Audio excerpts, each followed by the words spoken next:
दोस्तों, मैं कोई भविष्यवेत्ता नहीं हूँ। मैं भविष्य प्रेडिक्ट नहीं कर सकता हूँ, लेकिन मैंने बोला था कि एक में से किसी भी ड्राइवर को मराठी नहीं आता है, इसलिए उसका लाइसेंस या परमिट कैंसिल नहीं होगा, और वैसे ही हुआ। ये मैं इसलिए बोल पाया क्योंकि परिवहन विभाग का कामकाज मैं पिछले कुछ सालों से बहुत नजदीकी से देख रहा हूँ, और इसलिए मैं हमारे सभी भाइयों को, मैंने पहले भी बोला था कि ये जो परिवहन मंत्री कर रहे हैं ये ढोंग है। हमारा ये जो मेन मुद्दे है कि हमको गवर्नमेंट रेट हमारे एप्लीकेशन पे दिखने चाहिए, ओला उबर रैपिडो एप्लीकेशन पे गवर्नमेंट का रेट ही दिखना चाहिए, और बाइक टैक्सी बंद होना चाहिए। ये हमारी दो मांगों के बारे में हम ड्राइवर भाइयों में फूट डालने के लिए, हमारे में झगड़ा लगाने के लिए परिवहन मंत्री जी ने ये भाषा शक्ति का ढोंग रचा, और इसके माध्यम से उन्होंने और कुछ तथाकथित संगठनों ने, दोनों ने मिलके मराठी भाषिक और अमराठी भाषिक ड्राइवर भाइयों में फूट पाड़ने का कोशिश किया। ये हमको समझने की बेहद जरूरत है कि अगर हमारे सब मतभेद भूल के, कौन रिक्शा ड्राइवर है, कौन कैब ड्राइवर है, कौन टैक्सी ड्राइवर है, भूल के अगर एक नहीं हुए, तो ये ओला उबर रैपिडो कंपनियां, इनके मालिक, ये अधिकारी और ये राजनेता मिलके हम सबको खत्म कर देंगे। बहुत मेहनत से हम लोग यहाँ तक पहुंचे हैं।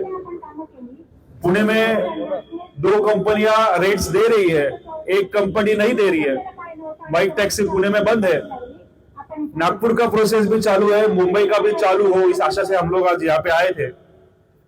आगे जो मैं बोलने जा रहा हूँ उसके लिए किसी को कुछ भविष्य बताने की जरूरत नहीं है। आप आपके आंखों से अगर कैमरा पे घूम जाए आजू बाजू को, और अगर कैमरा यहाँ पे कितने लोग खड़े ये दिखाए, तो बच्चा भी बोल सकता है कि जो परिवहन मंत्री जी हम लोगों में फूट डालना चाहते थे उसमें वो सक्सेसफुल हुए हैं, और उसी वजह से हम लोगों की तादाद यहाँ पे आज आंदोलन में कम है। और ये बच्चा ये भी बता पाएगा कि इतने तादाद में अगर हम लोग आंदोलन करेंगे तो हमारी मांगे अगले एक हफ्ता, एक महीना, क्या 1 साल, 10 साल भी पूरे नहीं होंगे। ऐसे ही हमको कंपनियां लूटती रहेगी। ये बताने के लिए किसी भविष्यवाणी करने वालों को बुलाने की जरूरत नहीं है। और यही मुंबई के हर एक रिक्शा, टैक्सी, कैब ड्राइवर को समझना चाहिए कि अगर पुणे से लोग आ सकते हैं, नागपुर से आ सकते हैं, और मुंबई से, मुझे पता है कि आप लोग आए हो, लेकिन आपको पता है कि लाखों लोग नहीं आए हैं जो मुंबई में रह रहे हैं, जिनके घर में हाथ का निवाला जाए, रोजी रोटी जाए, इसलिए कुछ लोग अनशन पे बैठे थे। शुक्ला साहब बैठे थे, परमेश्वर बैठे थे, बेगड़े साहब बैठे थे, भांडारकर साहब बैठे थे, पुणे में परमेश्वर बुरे बैठे थे। ये लोग पुणे से मुंबई चल के इसलिए नहीं आए कि इनको चलने का शौक है, इसलिए आए कि आप सब लोगों में ये बात से हलचल पैदा हो, सबको समझ में आए कि हमको ये आंदोलन अभी फिर से शुरू करना है, इसलिए इन लोगों ने इतना मेहनत किया। लेकिन अगर सरकार को दूर ड्राइवर को ही अपने फायदे की चीज समझ में नहीं आ रही होगी, तो हमारा भला कोई नहीं कर सकता, भगवान आके भी हमारा भला नहीं कर सकता। अगर हम लोग खुद आके इसमें, अभी ये जो चौधरी भाई ना, सिंह भाई, आप ही सिंह साहब, ये आदमी मुझे मिलने के लिए मुंबई से पुणे बाइक पे आया। उनको इस बात के लिए बहुत तड़मड़ थी कि सर हमारा हक का रेट मिलने के लिए कुछ तो करो। मेरे पास कुछ आइडिया है, आपके कुछ आइडिया है, तो कुछ ही लोगों को ये बात के बारे में सीरियसनेस है। लेकिन अगर 99% लोगों को घर पे बैठ के या हमारे वीडियोस को लाइक करके ही अगर रेट मिलेंगे ऐसे लगता है, तो वो जिंदगी में होने वाला नहीं है। मैं कोई सोशल मीडिया इन्फ्लुएंसर बनने के लिए वीडियो बना के नहीं डालता हूँ कि मुझे लाइक्स बढ़े, और लाइक्स से पैसे तो हम लेते नहीं, मतलब हम कोई एडवर्टाइज हमारे यहाँ पे एक्सेप्ट करती नहीं है सोशल मीडिया पे। ये जो भी सोशल मीडिया पे मैं दिखाता हूँ, बोलता हूँ, ये हमारे संगठन का एक छोटा सा भाग है। संगठन, हमारा आंदोलन, हमारा हक हमको यहाँ पे आजाद मैदान पे आके मिलेगा। और अगर ये सब ड्राइवर लोग नहीं समझ पाए तो ऐसे ही आप दिन भर गधा मजदूरी करते रहेंगे, और ये जो कंपनियां है वो अमीर होती रहेंगी। मंत्री साहब टेस्ला लेंगे, उसके बाद और कोई बड़ा गाड़ी लेंगे, और हम लोग जो गाड़ी लिए उसका हफ्ता भी नहीं दे पाएंगे। कुछ संगठन आएगी, ड्राइवर लोगों के बारे में झूठा फैलाएंगे कि जो ड्राइवर लोगों को मराठी नहीं बोलने को आता वो महाराष्ट्र के प्रति प्रेम नहीं करते हैं, और उसके वजह से रास्ते पे आपको ही परेशानी झेलनी पड़ेगी। तो मंत्री साहब और जो संगठन बोल रही कि हम मराठी बोलेंगे नहीं, वो दोनों मिलके हम लोगों को फुटबॉल बनाएंगे, ये इधर से मारेंगे उधर से मारेंगे, अमीर हो गए और हम लोगों की परिस्थिति दिन ब दिन खराब होती जाएगी, बदतर होती जाएगी। इसलिए हम सब लोगों को ये समझना चाहिए कि अभी अगर हम लोग एक नहीं हुए तो हम लोगों को हमारे हक का रेट नहीं मिल सकता। मेरे पास कोई जादू का छड़ी नहीं है कि जो मैं ला के दे सकता हूँ। मेरे पास सिर्फ जितना मैं पढ़ा लिखा हूं उसके माध्यम से मैं अधिकारियों से लीगली कायदे के माध्यम से झगड़ सकता हूं, आप लोगों को साथ में लाने की कोशिश कर सकता हूं। आप लोग नहीं आए, अभी ये पुणे के रिक्शा वाले को जा रहे हैं, सीएगल एक्सप्रेस लेट हुआ इसलिए इनको लेट हुआ। पुणे के रिक्शा वाले रिक्शा का रेट मिला लिया है। पुणे में जाके आप कोई भी रिक्शा में बैठो, कोई आपको ओला उबर रैपिडो का रेट से नहीं लेके जाएगा, वो आपको मीटर रेट से ही लेके जाएंगे। तो इस तरह से भी मुंबई के cab driver, rickshaw driver, taxi driver साथ में नहीं आएंगे तो आप लोगों को आपके रेट्स नहीं मिल पाएंगे। ये सच बात है, ये आपको समझना चाहिए। कोशिश करना हमारे हाथ में है। आज यहाँ पे आने का दो रीजन था। एक रीजन तो ये था, ये बताने का कि हर एक ड्राइवर भाई वो भले किसी भी राज्य से आया हो, महाराष्ट्र की धरती से प्यार करता है और मराठी भाषा से प्यार करता है, उसका आदर है ना सबको। और दूसरा ये बात है कि हम ये कोशिश कर रहे थे कि इस बार जो आपको देना है वो झटके का पूरा नींव ही शुरुआत से अंत तक उसका कंट्रोल ड्राइवर भाइयों के हाथ में हो।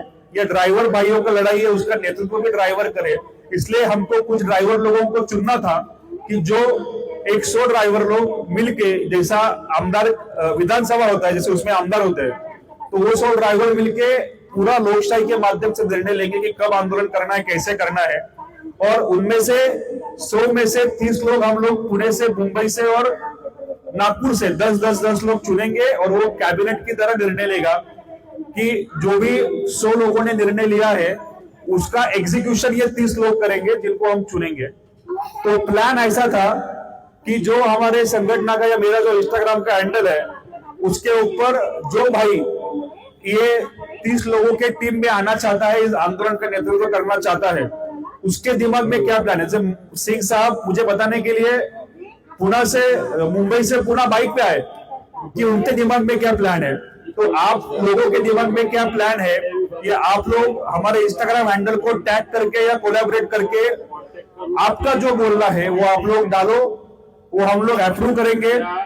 जो भाइयों को सबसे ज्यादा लाइक्स आएंगे तो वही समझेगा उनके जो प्लान को सबसे ज्यादा समर्थन है, और जिसको सबसे ज्यादा समर्थन होगा वो टॉप 10 लोगों का हम लोग कमेटी बनाएंगे।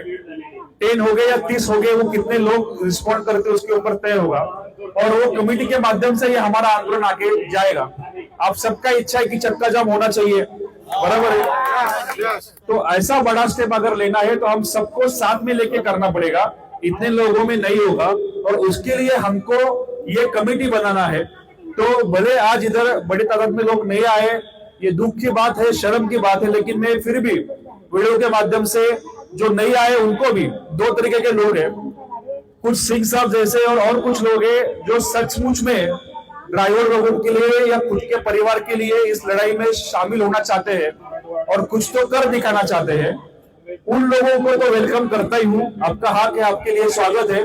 आप आपके जो भी विचार है, आपको जो लड़ाई का तरीका अच्छा लगता है, जैसा सिंह साहब का था कि अल्टरनेट डे बंद रखना है, जो भी है, एक दिन ओला रखेंगे, एक दिन उबर रखेंगे, जो भी आपका आइडिया हो वो आइडिया आप इंस्टाग्राम का जो अपना हैंडल है, मैं ये वीडियो के कमेंट में डालूंगा, उसके साथ आप शेयर करो, उसको कोलैबोरेट करो, ताकि मैं हर एक ड्राइवर भाई तक ये पहुंचा पाऊं कि समझो एग्जांपल में सिंह साहब का जरूर क्योंकि वो यहाँ पे है, सिंह साहब का ये बोलना है, शुक्ला साहब का ये बोलना है, आकाश का ये बोलना है, बेड़े साहब का ये बोलना है, तो जो भी रहेगा। या ऐसे कुछ लोग हैं कि जो खुद कुछ नहीं करते हैं, सिर्फ सोशल मीडिया पे आके बड़बड़ करते हैं, और जो हम मेहनत का काम करते हैं उसको खराब करने का कोशिश करते हैं। अगर उनमें सच में दम हो, या वो सिर्फ भोगने वाले कुत्ते ना होके काटने की भी क्षमता रखते हो, तो उनको भी वेलकम है। आप भी आके यहाँ पे कुछ तो करके दिखाओ। जो मेहनत हमारे कार्यकर्ता अनशन करके करते, इतना दूर आके करते हैं, ये लोग वसई विभाग से आते हैं, मीरा भाईंदर से आते हैं, नवी मुंबई से आते हैं, तळोदा से आते हैं, यहाँ का आंदोलन कैसा सक्सेसफुल उसके लिए कोशिश करते हैं। तो हाँ, कल्याण भिवंडी से भी आते हैं, सब जगह से आते हैं। तो ये लोग काम करते हैं तो इनके काम को नाम रखते हैं, कुछ तो सोशल मीडिया पे नाच गाना डालते हैं, लेकिन खुद कुछ नहीं करते। उनको भी बोलते हैं कि आप भी आ जाओ, और दिखाओ आपकी क्षमता कि आप सिर्फ सोशल मीडिया पे चिल्लाते रहोगे या आके कुछ काम कर सकते हो। तो जो अच्छे लोग दिल से कर रहे थे उनको भी वेलकम है, जो सिर्फ वहां पे बड़ी बड़ी बातें कर रहे उनको भी वेलकम है। तो आशा करता हूं कि आज तारीख 28 अप्रैल, बराबर है, 8 मई तक अगले 10 दिनों में ऐसे कुछ लोग हमको इस संगठन में, और ये किसी संगठन में आईजीएफ की बात नहीं कर रहा हूं मैं, जो संगठनों ने हमको दगा दिया है वो 2-3 संगठनें छोड़ के जो भी संगठन हो पूरे महाराष्ट्र में उन सबको वेलकम है। जो भी ड्राइवर का ग्रुप हो उन सबको वेलकम है। हम सब मिलके एक ड्राइवर एकता मंच बनाएंगे, बराबर है। अलग अलग कब तक लड़ेंगे। मैं सबको आह्वान करता हूं कि हर एक ड्राइवर का ग्रुप हो, हर एक छोटा मोटा संगठन हो, सबके लिए हम सिर्फ एक मंच खड़ा करके दे रहे हैं।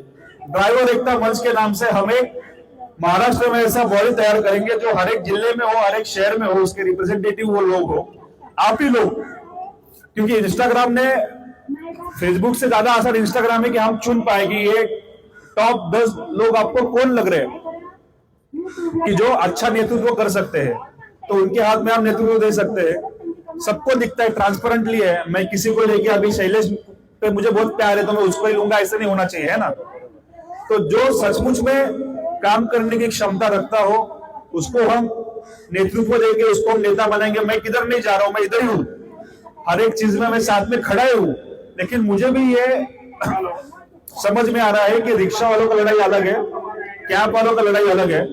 कैब वालों की लड़ाई में कैब का नेतृत्व कैब वालों ने ही करना चाहिए, इसीलिए मैं यह पहल कर रहा हूं। तो मैं आशा करता हूं कि जो भी लोग ये वीडियो देख रहे हैं और यहाँ पे भी जो मौजूद है, आपके दिमाग में क्या प्लान है, जो हमको जोर का झटका इनको देना है, उसके लिए आपके दिमाग में क्या क्या आइडियाज है, किस तरीके से हम सबको इंक्लूड कर सकते हैं, किस तरीके से हम सबको साथ मिल सकते हैं, इसके आपके दिमाग में क्या प्लान है, वो इंस्टा आईडी पे अभी शेयर कीजिए, कोलैब करके या टैग करके। हम सभी भाइयों के पास जो लाखों फॉलोअर्स हमारे हैं फेसबुक इंस्टा पे, उनके साथ ये शेयर करेंगे। और जो लोग 10 नेतृत्व रखने की क्षमता रखते हैं, 10 या 30 जो भी होगा, उनको हम आंदोलन का नेतृत्व देंगे और उनके साथ एक साथ चल के हम लोग हमारा प्रॉब्लम सॉल्व करेंगे। आपको ये कैसा लगता है आइडिया? तो 8 मई तक मैं सबको आह्वान करता हूं कि आप लोग आपके जो भी आइडियाज है, जो भी प्लान है, वो इंस्टा पे डालो, नेतृत्व देंगे। अभी निराश मैं भी हूं, आप भी हो लेकिन निराश होकर प्रॉब्लम सॉल्व होगा नहीं। फिर से शुरुआत करते हैं, अंत से प्रारंभ कर। उसका मतलब है कि कोई भी एंड होता है वो फिर से शुरुआत भी हो सकता है अगर हम उतना जज्बे से उसमें उतरे। तो मैं ऐसे आशा करता हूं कि आप सब लोग फिर से एक जज्बे देने वाला नहीं है, कोई ऊपर से आके आपको रेट देने वाला नहीं है, हम खुद को उतरना पड़ेगा। कोई तलवार लेके हमको लड़ाई लड़ने को जाना नहीं है, जैसे बॉर्डर पर जाके हमको जवानों की तरह फायरिंग करनी नहीं है, जान नहीं देनी, हमको सिर्फ हमारे ड्राइवर भाइयों को एक करना है। आशा करता हूं कि आप सब लोग एक करेंगे और ये लड़ाई हम लोग इसके आगे बढ़ाएंगे। ठीक है, धन्यवाद। जय हिंद, जय महाराष्ट्र।